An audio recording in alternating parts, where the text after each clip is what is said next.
Welcome. In this video, we're going to be talking about a misconception around decimals. Now, I want you to think about, are your students making mistakes or do they have misconceptions around decimals? Let's take a look at the difference between the two.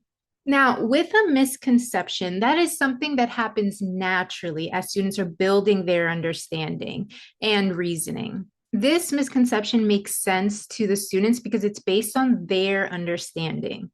Now, a mistake is quite different. A mistake is when a student either misremembers or misunderstands factual knowledge. And they often show up when a student is trying to follow the rules or procedures that they don't necessarily fully understand. So let's take a look at one example of a misconception regarding decimals.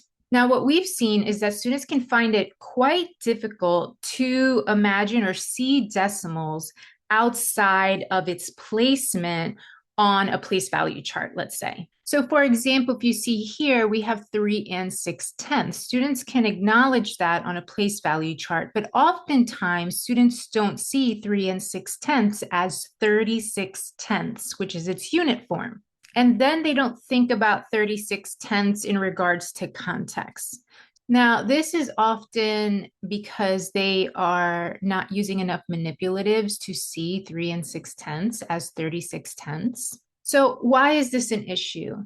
It's an issue because knowing the unit form of something can actually help with computation down the road for students. So let's say students are given a division problem, 3 and 6/10 divided by 3. Students can solve that problem without the decimal point if they know that 3 and 6/10 is equivalent to 36/10. Because as you can see here, it's almost like division of whole numbers. However, they have the unit of that number.